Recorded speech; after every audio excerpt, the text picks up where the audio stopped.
Welcome back, folks. With me, Phil Turrell. You're watching part 27 of Final Fantasy VIII Let's Play. So, in this part, Zell, the man with the plan, is going to go to Esthar to see what is up with Lunatic Pandora. He was charged by Squall to keep Adea safe, so let's see if Zell can not fudge up his mission given to him by Squall.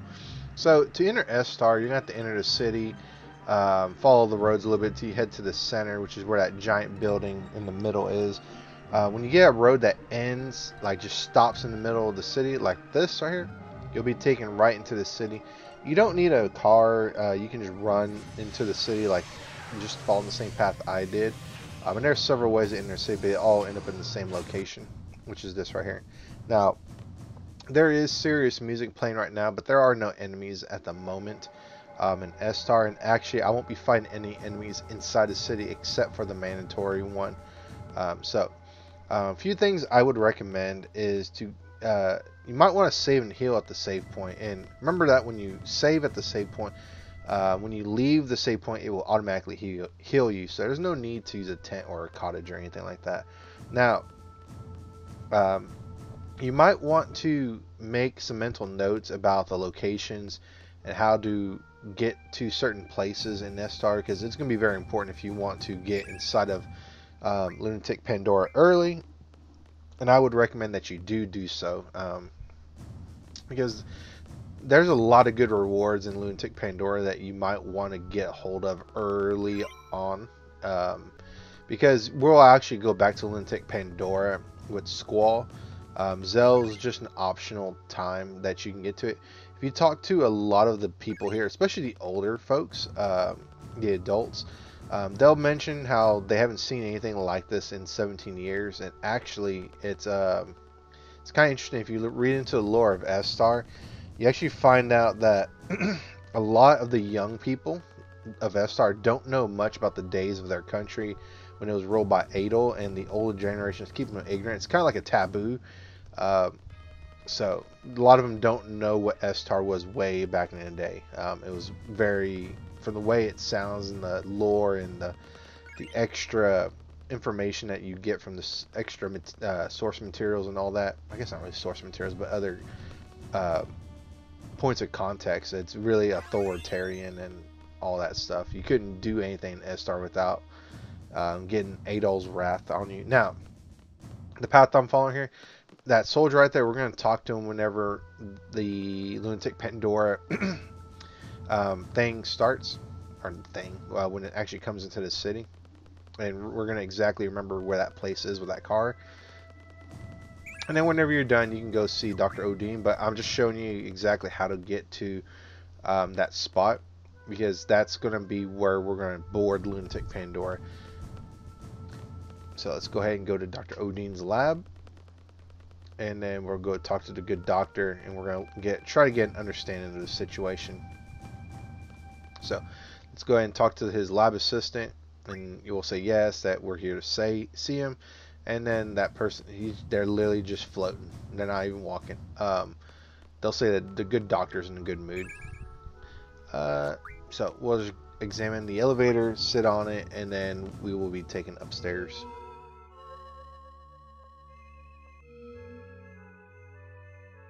When you're ready, just go through the door, and the good doctor will be here. This is actually where we had to go to unlock the door to Ellie's room in the Laguna dream sequence. So right here we'll get a little bit of banter between Odin and his assistant, and we find out that somehow Lunatic Pandora is related to Tyr's Point, and Dr. Odin, with his little bit of an accent, is going to talk about here. And it's been a long time since he's seen Lunatic Pandora, about 17 years ago, which is about how long ago it was when Adel ruled Esthar. And he's been investigating it since they excavated it in Centra, which is where Laguna found out about this whole thing way back when he was in Galbaldia's army. Now, Odin is going to explain what they can do to get to Lunatic Pandora.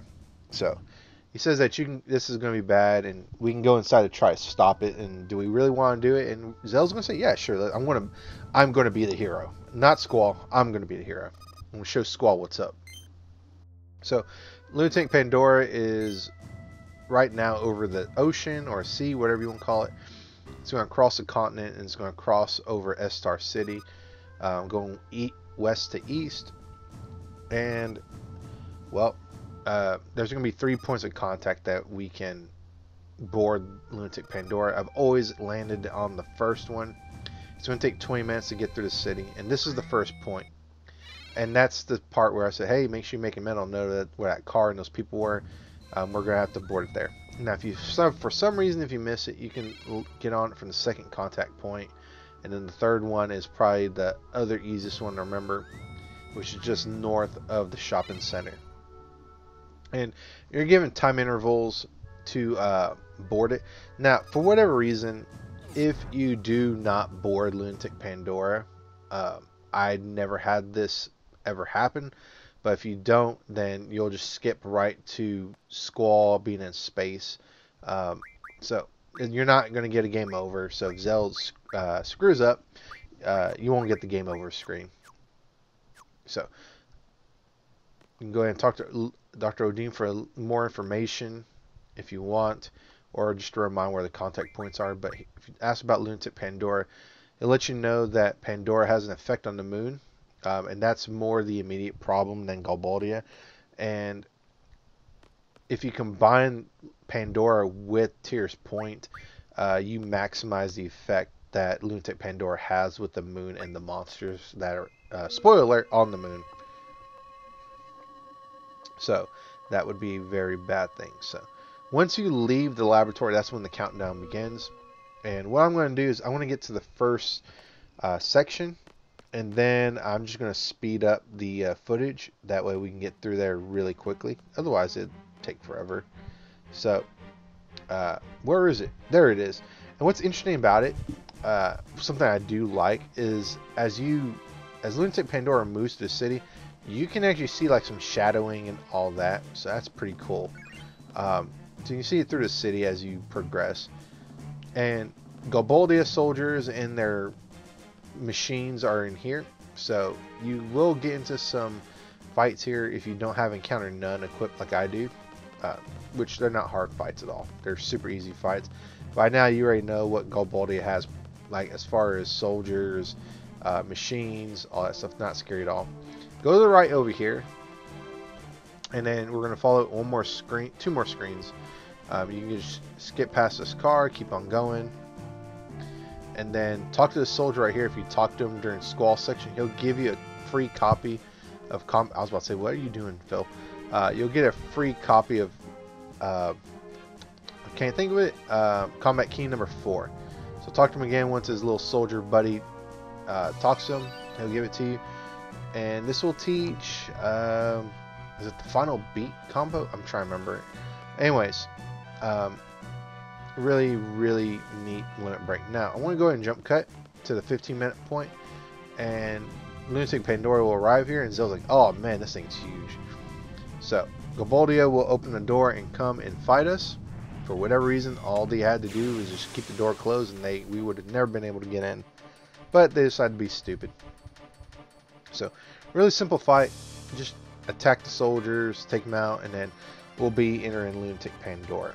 So really easy fight. Don't worry too much about this fight. 1, 2, and then they're done. Now, Lunatic Pandora's music is, I'm probably just going to start calling it Pandora. Lunatic Pandora doesn't really roll off the tongue very well. But Pandora's music is probably one of my favorite tracks that isn't a battle theme. I really love Pandora's theme. So, has the feeling of a final dungeon, but it's not a final dungeon because this is the second to last mandatory dungeon you have to go through when you're controlling Squall. So go ahead and use that meteor draw point, get whatever spells you can. Now left is to plot, the middle and the right are going to be more of an exploring of Lunatic Pandora. And this place is huge from the outside, but exploring wise, it's a very small dungeon. You're kind of limited with Zell where you can go. And This is where you can reap your rewards from the second Laguna dream sequence. You see, this is the this was the site. This was the excavation site in that dream sequence. And if you opened all the floor doors, you found all the old keys, and then you used the detonator in the right way, which is red then blue, and you push some boulders out of the way. I think there's one section where you pushed a boulder. You can get some nifty items earlier with Zell than if you would just wait with Squall. We're going to go south here. There'll be a staircase that you can go down right here. And that boulder right there wouldn't be there if you didn't blow up the detonators in a specific way. So go down the staircase here, take the ladder down, and there'll be the items on over here. So right here you'll find a Love G, which is a item that will give you a plus 20 compatibility, I believe, with all the Guardian forces in your party at the moment. And of course, this looks very familiar from Lunatic Pandora. That boulder won't be there if you didn't blow up the detonators in the correct order. This right here, a power generator, that's going to be an item that can teach Quistis I think it's Ray Bomb. That is the only free power generator, so I highly recommend you get that there. The Phoenix Pinion, we already got one of those from Shumi Village. But the power generator, to get a power generator outside of this, you have to steal it from a blitz enemy, and that's not an easy steal. It's about a 5% steal. And then of course there's a Combat King level 5 there for free. And then the other real prize is back here. It's an Ultima draw point. So have whoever is the highest magic stat draw, which in my case was Idea, but only got 4. Now, all the enemies in Lunatic Pandora will be level 1, and they'll be different than when you visit with Squall later. With Zell, they'll just be soldiers, SAM08G and GIM52A, and they're not impressive enemies at all. However, when we visit later with Squall, there will be much more interesting monsters later on because of what happens in this part. So, we got all the cool items, and now we can move on. Now, make sure you have your Move Find ability equipped, because there is a save point right before the important plot point. So make sure you have Move Find equipped and then save. There's not a boss fight here, but I always like to stress to have that ability equipped, because you never know when you'll find a hidden save point or hidden draw points for this matter. Holy, very good spell. Go ahead and have the highest magic person draw it, which in this case is Idea. That boulder you pushed in Laguna's second dream sequence will reveal a speed junction scroll, which is very, very useful. Alright, so if you have Move Find, you'll find the save point here, and you won't be able to see it if you don't have that ability equipped. Now, at this point, I would highly, highly recommend moving all of Idea's spells to different party members. Now, I'm going to go ahead and jump cut, but I'm going to move all of her spells to all my party members. Because at this point, once we leave Lunatic Pandora with Zell, she'll be gone. We'll never have control of Idea ever again. She'll leave our party permanently, and so that makes me very sad. Again, I hope there's a mod out there.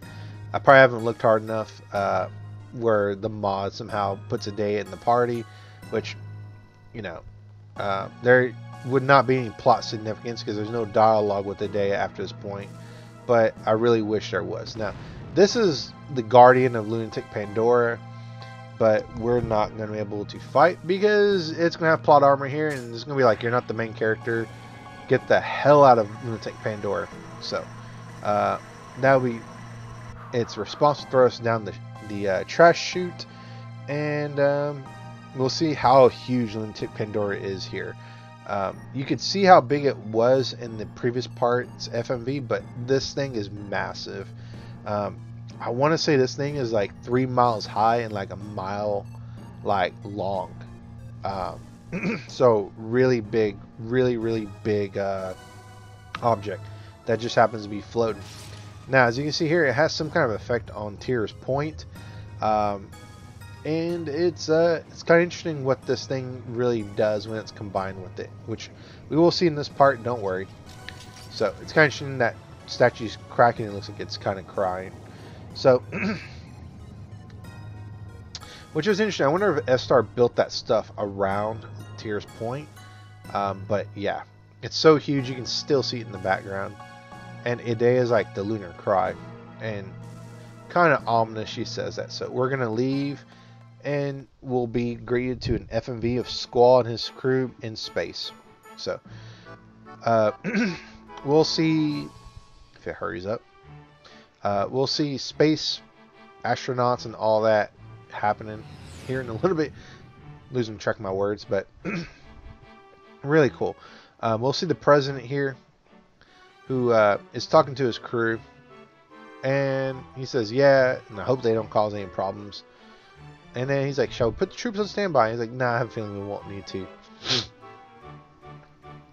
Now, I'm not going to spoil the I'm not going to spoil it for you, but we already know who the president is. Well, the party knows who the president is, even though they don't exactly see his face. But we've met the president, long story short. So this is a very interesting device that they slow down the capsules. So I'm just curious how this works. Maybe it's like magnetic fields or something like that. But it looks really cool. But you got to think, like, what if they were just off by like a few feet? That thing would not even work. But anyways, futuristic city, country, and all. So yeah, so I'm not going to question it. And I gotta say, the Lunar Base or Lunar Gate, whatever you want to call it, I think it's just called Lunar Base. It very much reminds me of the final weapon from Mega Man X4. No Sigma though. We'll get something worse than Sigma. And here we're going to see him loading us into the defrost chamber, which that's what that is that they're going to push us in. And from this point on, there's not going to be any more battles, just 100% dialogue and plot. So hopefully that's not a deal breaker for y'all. And there's two things that I absolutely hate about this section. One of them is I kind of wish there were some battles in this area, but I can also see why for plot reasons, because you don't want to just bust a hole in the lunar space station and all of a sudden we have problems. And the second thing is card games. This is where Triple Triad stops being fun for me, because I don't like to overthink. I like to be kind of mindless with Triple Triad. But we have the ability to control Squall now. The person in the white coat is Piet. Piet, I think that's his name, or was it Pete? But Squall will give a letter of introduction to him. And they'll be like, oh wow, is this lady dead? And Squall like, no! Or don't touch her. Anyways, he overreacts just a little bit. And at this point, I am controlling Squall. So if you talk to Piet again, assuming that we can talk to Piet. No, we have to go to Rinoa. So Piet will understand the situation, or is it Pete? I think it's Piet. Anyways, I've always said it was Piet, but I'm doubting myself now because I'm recording myself.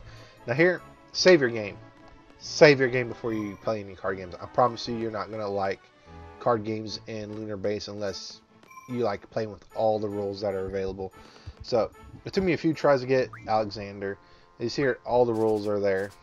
Now I think really what makes this more difficult for me than it should is the fact that I have all high level cards. That might sound like a weird thing, but I feel like once you hit a plus roll with all high level cards on the board, you get a lot of combos going, and it really becomes who hits that giant plus with all the combos on it. That dictates who wins or not. Now, there's a sudden death roll here. With sudden death, that means you play until one of y'all lose. In which case here, I draw. So that means we gotta play. And he took my Angelo card, and I took his Alexander card. So I'm still technically playing with high level cards. Now, Alexander has very high numbers on the north and east numbers, or I guess the upper and the right number. So just be very careful. There's a plus, there's the combo. So he got a really good attack on me, and really I'm trying my best to not let him initiate a plus. So here I'm just thinking to myself, I'm probably not going to be able to take any of these cards, and I didn't want to take my Rinoa card, so I just go ahead and left it. So we just switched Angelo and Zell around. So let's go ahead and play again. And in Ward, really his strong numbers are his top and his left number, but 7's not too bad here. So he's kind of like a good upper left and right card. So Zell is going to take that Gala. I'm trying to think of what to do. I'm going to use Leviathan take, but he's going to use Trauma to take Leviathan. And I believe right here is where I win. So it's just one giant battle of attrition. Now, Alexander's card mod is going to be a Moon Curtain. You'll get 3. Now, Moon Curtain is a really good item if you can look past the fact that it grants Auto Show. And Auto Show is a very good ability, except for the fact it will half magical healing. So if you use Kiraga, you're only going to heal half of what Kiraga normally heals.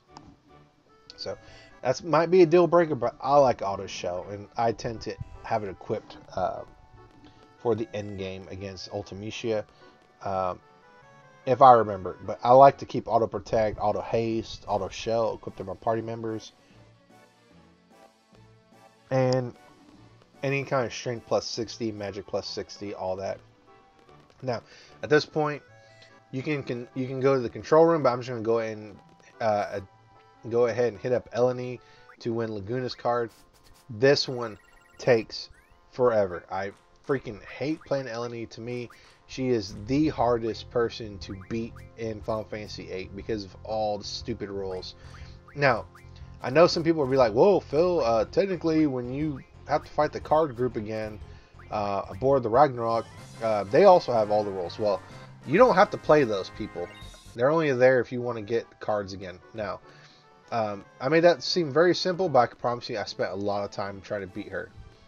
There is a hidden draw point here to the left, which is a meteor spell, I believe. But let's talk about Laguna, because I have to correct myself here as well.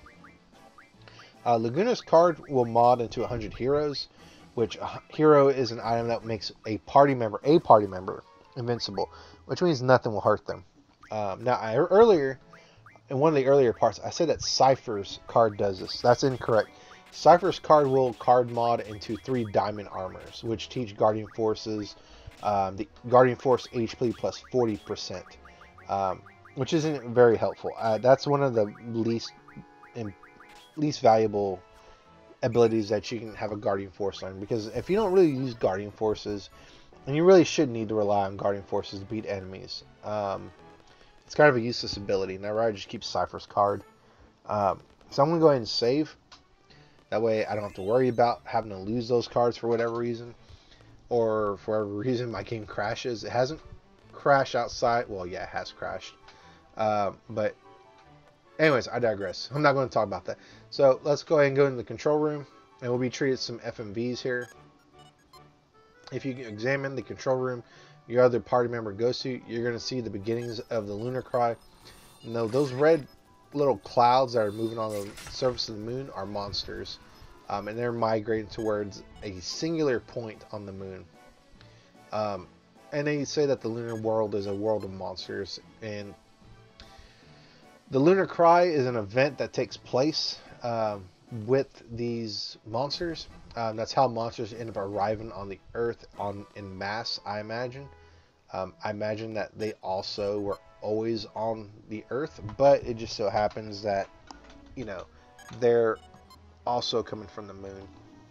So, if you haven't seen Ellone yet, you can talk to Piet and know where she is, but we already know where she is because I went ahead and just played her for the Laguna card.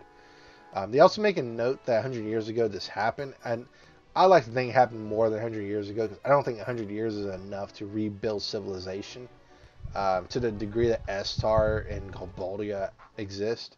But the Lunar Cry is what destroyed the center of civilization, and that's what split the world into literally east and west, into the Galbaldia continent and the Esthar continent.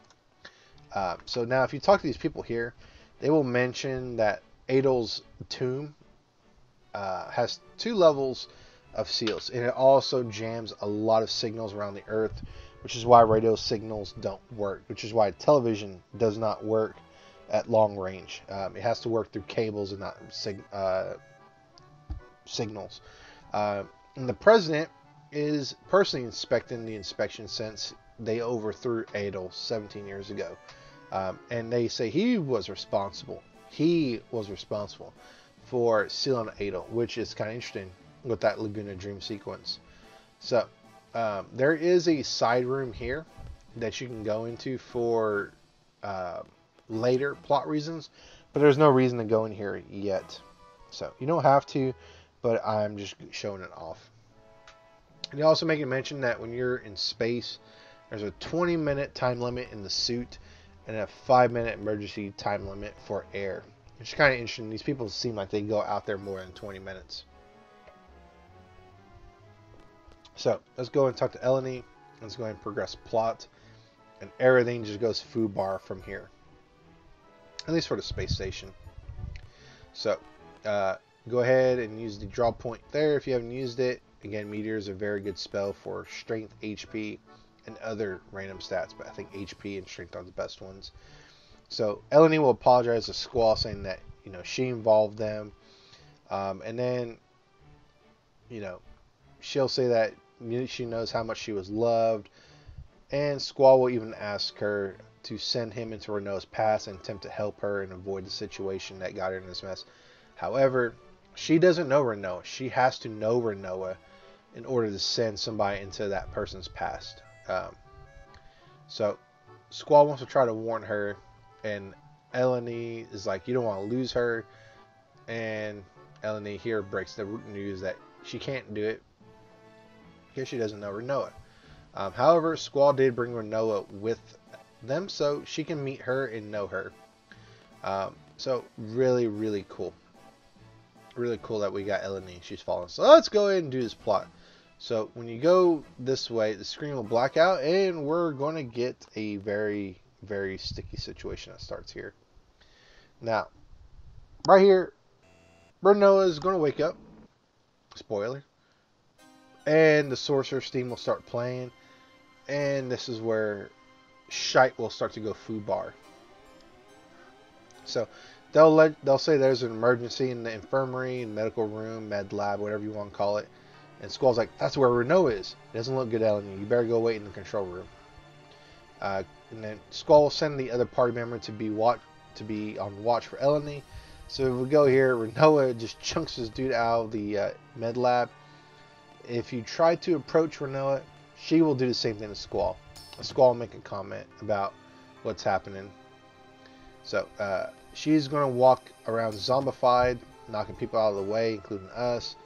Now, you don't have to stay here and keep getting smacked around like a ragdoll by Rinoa. You can actually go ahead and go to the control room.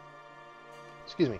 You can go ahead and go to the control room, and you can skip all this. But me being me, I'm just going to go ahead and just keep trolling Rinoa. At some point, she won't push you back anymore. So now here, just go ahead and skip past Rinoa, go into the control room, and you don't have to worry about anything. You can attempt to slow her down by staying in the way, but it doesn't do any good. Now here, everyone's like, what's happening to Rinoa? What's she doing? And then she's going to actually deactivate Adel's tomb seal. So that was level 1. There's 2 levels to the seal. There's level 1 and a level 2 seal. The level 1 is undone inside the Lunar Base. The second one is going to be located on the tomb itself. So that means she has to go into space somehow while being all zombified and everything. So at this point, if you look back at the screen, you're going to see that the moon world is changing quite a bit for the worse. So this little satellite right here, I got something interesting to say about the satellite here later. But the picture from the satellite is going to show that all these monsters are gathering to a singular location on the moon. So the giant monster population is getting bigger. And Piet is saying that it's starting the lunar cry, and he's like, if that's the case, we need to stop her. If she plans to free Adel, she's going to have to go out there. So that means we are going to have to put don a spacesuit and then chase after her. So Final Fantasy in space. Well, I'd like to say it's the first one, but Final Fantasy IV beat us to that. To my knowledge, I don't think 2 or 3 take place in there. But here, we're going to see the Lunar Cry. So enjoy the little FMV here. Very, very interesting FMV. I always thought that this FMV always like bothered me in a way, because that is an eyeball looking at me. And it kind of like transitions into the eyeball of a monster, which is one of those fish monsters. It's very cool. I always thought this was creepy, but I always thought as well it was super cool. And they have like the weakest monster there, which is a gizzard, to like the strongest monsters, like ruby dragons. I think behemoths are there as well.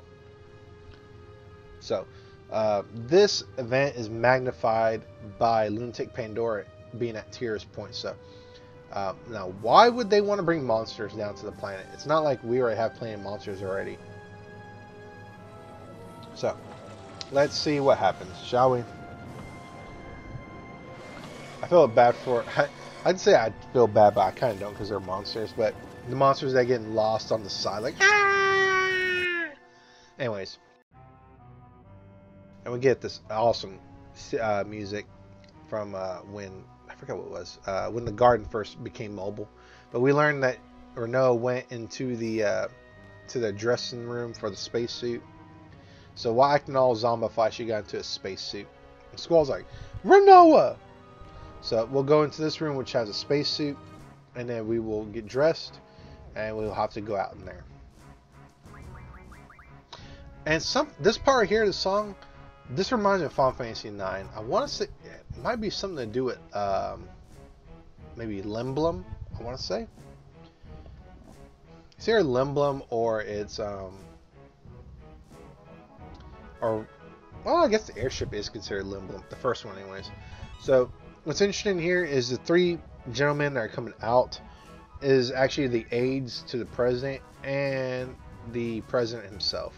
Now, they're going to mention that the Adel's tomb is going to fall towards Esthar, which is the entire goal of this. The Lunar Cry is meant to push Adel's tomb back to the earth. And the president, who's the panicky gentleman there, is saying that this has to have been planned by someone, and he's wondering who could have set this up. And Squall monologues to himself, it's Sorceress Ultimecia. So, kind of interesting that the president just seems to deduce that this has to have been planned by someone. This cannot just be a coinky-dink. So, unfortunately, we couldn't get out to space because the hangar door closed on us, so we are going to have to find another way to get to Rinoa. And will we even begin to be able to stop her? And here, the aides are going to tell the president, hey, we got to evacuate. The president's like, hey, I'm going to stay with the sinking ship. Forget about me and go. And the aides are going to be like, no, we're not having this. So they kidnap the president. And the president tells Squall, not knowing who Squall is at this point, it's like, hey, you, take care of Ellone. He's like, ah! So, again, I'm going to keep the president's identity a secret for now. We have met the president, but I'm not going to spoil it. But I'm sure some people already put two and two together. Now, the Lunar Cry is about to start, or it has already started. But here we're going to see what happens now, because Rinoa is going to deactivate the second seal on Adel's tomb.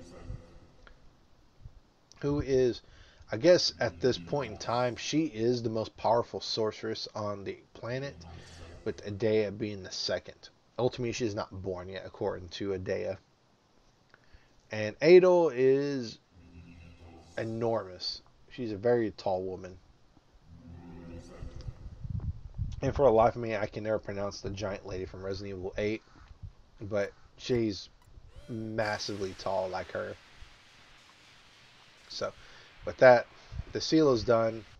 And we're going to get in their FMV here. Of Adel starting to awaken. She even smirks. Just love it. And the Lunar Cry is going to take her and throw her back to the planet. Exactly where Lunatic Pandora is, since that's where all the monsters are going to go. So, with that, we are not going to be able to save Rinoa. And, well, Adel is awakened. So, we screwed this up. So, probably, the game's over. We screwed up everything. So Ellone's like, nah, forget this. I'm not taking you. We got to evacuate. And Ellie's like, I don't know if we can do it. So, no, we're not going to get a game over.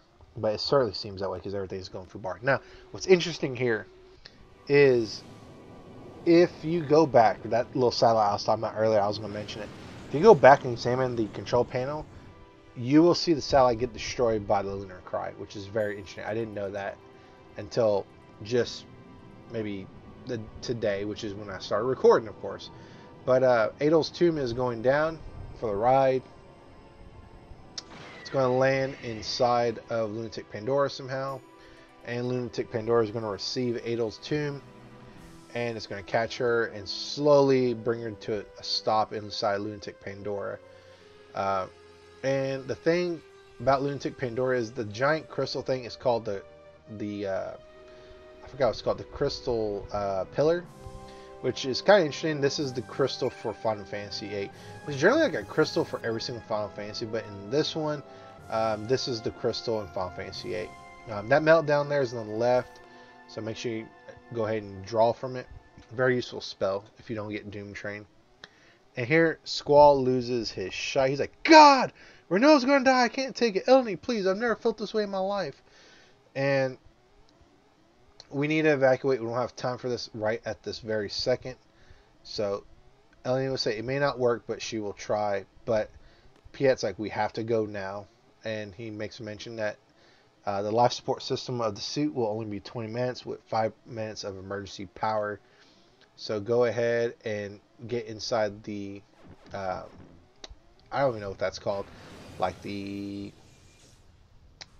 I don't know, whatever. It's like a seat belt, but for an escape shuttle. And here we'll witness the end of the Lunar Base, and it's gone. So it's destroyed. And we'll also see the scene where Ellone sends Squall back into the past with Rinoa. Now, which is very, very handy that we're kind of seated in and we can't collapse. So here we're going to be sent to the scene right before Irving and Rinoa decide to go back and rescue Squall. And we find out that Irving really didn't want to go back, and Rinoa had to quote unquote convince Irving to go back. So we're going to get that scene here, and we're going to find out exactly what happened right before they came back.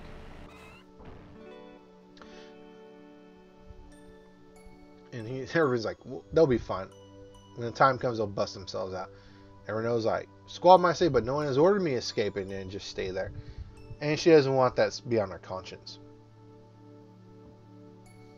So Rinoa's going to push Irving down, and we're going to see another scene here. This is kind of humorous. She pushes him down, and then she gets stuck up top.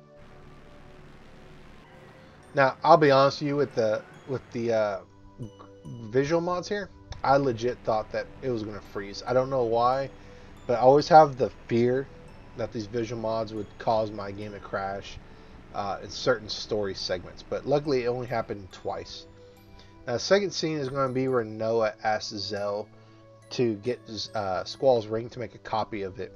And here, we're going to find out this is where Squall had already fallen for, or Rinoa had already fallen for Squall. And she's very happy that she'll get a copy of Squall's ring. However, Zell's like, hey, we got to get Squall to show us, or at least give the ring so I can make a copy. Because, you know, he's the bestest bud for Squall ever. And then here Zell's like, oh, that's why it's embarrassing.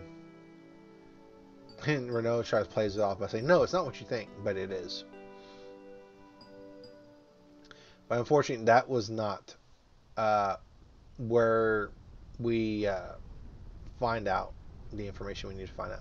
So Ellone tries one more time, and we get sent to right after we beat Adea the second time. And this is where we find out what exactly has happened to Rinoa. So Rinoa will walk up to Cypher, just like before, and something is appearing right behind Rinoa with black wings. And Squall is going to be making little mentions here, talking to Rinoa, trying to talk to her. And here we find out what exactly has happened with Rinoa. Rinoa is going to talk to Cypher and tell him that the sorcerer's demands, and Squall's like, Ultimecia, the future sources inside Rinoa, and Rinoa's the one through Ultimecia through Rinoa tells Cypher to find Lunatic Pandora and bring it to Esthar. And Cypher already knows that Ultimecia exists, and he's like, as you wish, Ultimecia. So kind of creepy that Cypher knows about Ultimecia and still follows her. And here we get our first glimpse into Ultimecia and how she looks. Now, what's interesting is she has black wings. Later on, another limit break that another character will get will have white wings, which is an interesting contrast there. Now, Ellone will start to pass out from her powers, presumably because she's overused them. And Squall is going to say he doesn't know what to do. And Ellone's like, I remember those eyes. Those were the eyes you always showed me when we were kids. And she really liked when he showed her those eyes. It made her probably feel important and everything. But that's in the past, as Squall said. And what's important now, what Ellone says, is the present. So she's going to send Squall, who's no longer held in place by that restraining gear. He's just going to collapse in the emergency pod. Now, here is going to be one of the longest sequences that are just going to get drawn out, I imagine, just for dramatic effect. Rinoa is talking to herself right now, how she ended up in this situation. Is she going to die? She couldn't do anything to stop what happened. And she's just floating in space. Ultimecia already had her way with Rinoa, and she was cast aside like a tool. And now she's just drifting endlessly, as she said. She's beating herself up. She says she's helpless. And like most people in this situation, they start freaking out. Starts asking if she's going to die. Is she going to never see Squall again? All that stuff.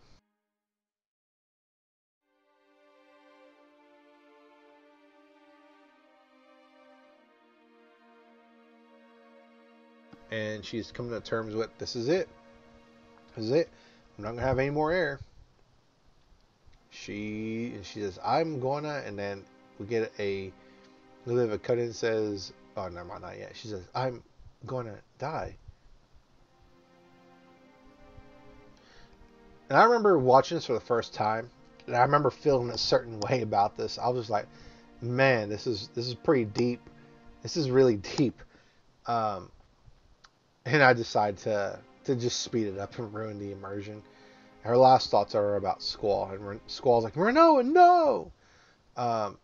Man, when did I first play Final Fantasy? I want to say I was like in the 5th or 4th grade, I think, when I first played it, and I got to this point, and I'm just like, man, this is pretty dark.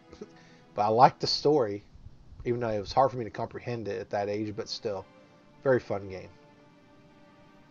But we're going to get quite a few FMVs that show Rinoa inside the suit, and then it's going to go back to this scene where she's just floating in space.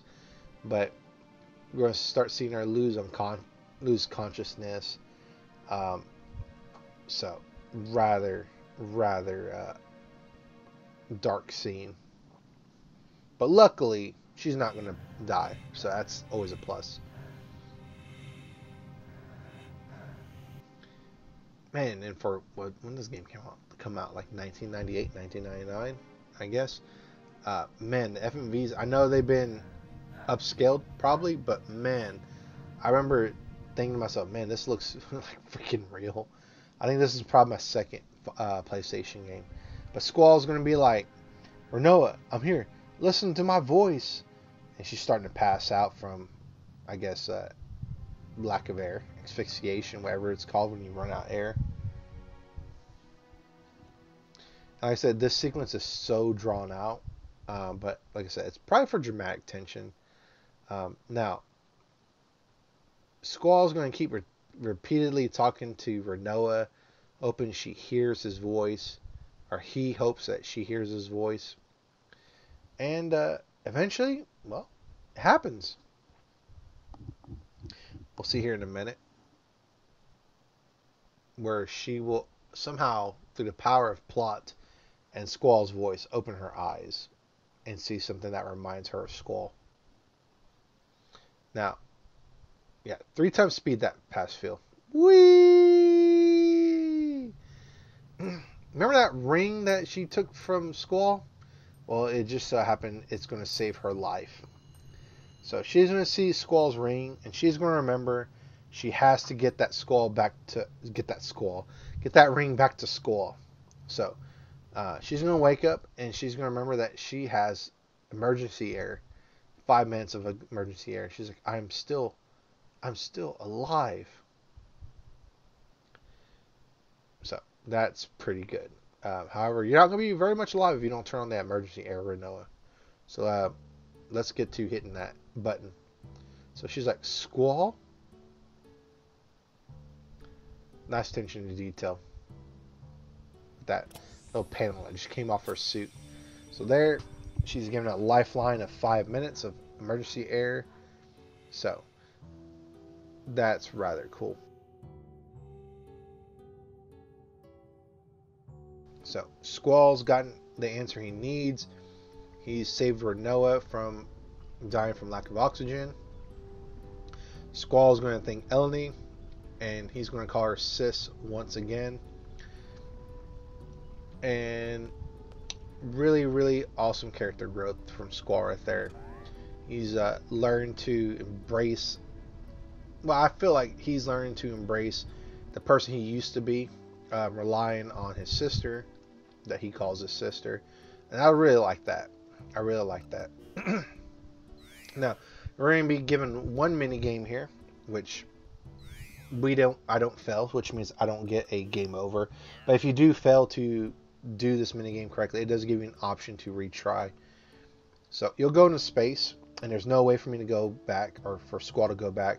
We're given a minute and about 30 seconds to get Rinoa, which is up there in the top screen. You have to line up Rinoa with the center of your screen, more or less. And that's how we're going to catch her. Now, you're given, it's not really said, but you're given a way to kind of speed the movement of the screen up. For the PlayStation, it is the triangle button. For an Xbox controller, it is the Y button. If you push and hold the button and you hold the direction, you'll move in that direction a lot faster than you would normally. I want to say, I forget how I found that out. I don't remember if it was in a guide or something, but I remember finding this out. I made it a lot easier, because if you don't do it with that button, you kind of just do the slow way, and if you don't do it good enough, you'll fail. So just remember to just line up Rinoa straight, and you'll be good. And remember to use your triangle or Y button to line up Rinoa with Squall, to fine tune it, if you will. And if you do that, you'll have about 10 seconds left over if you did it right. So with that, we save Rinoa, as quote unquote save Rinoa. We still have to worry about the issue of we're in space and we have limited air. So Squall's going to talk to Rinoa, I imagine through the intercom, and Rinoa's like, I heard your voice, and Squall's like, I can't believe it. And Rinoa's like, are we going to make it? And Squall's like, no, don't worry. And we're seeing the leftovers of the lunar cry happening right here. And Squall's like, low on fuel, low on oxygen, what now, dying in space, he's so helpless. And can't even save Rinoa, and he's like, come on, think. And the plot gods have heard Squall's cries for help, and they have gifted us that to save us. Now, this mysterious ship is going to flutter towards us, and the pair are going to decide to gamble on this being their saving grace, and that is what this is going to be. They're going to make it inside the spaceship, and we are going to survive, because this spaceship has oxygen, so we won't have to worry about it. And what, spoiler alert, this is the airship for Final Fantasy VIII. I'm getting a little bit too early in this, but I love the design of this airship because it's so futuristic. The only one that kind of comes close is the airship in Final Fantasy IX. Well, I guess the airships in 10. And does 12 have an airship? 12 does have an airship. I only played that game once. But you don't get into the very end of the game. 15 is the car. But this one's always been my favorite. But we'll go ahead and get up here to this hatch, which we just so happen to land near. We'll open, we will go in, and we got a trophy, the Ragnarok. So that'll be the end of this part, folks. If you like it, please consider liking and subscribing. I apologize for the lack of battles on this one, but it is a rather story-heavy part. But really, really, really good part. So I'm going to save, I'm going to call it a part, and I'll catch you next one, folks. Catch you next week on Final Fantasy VIII. Later, and bye.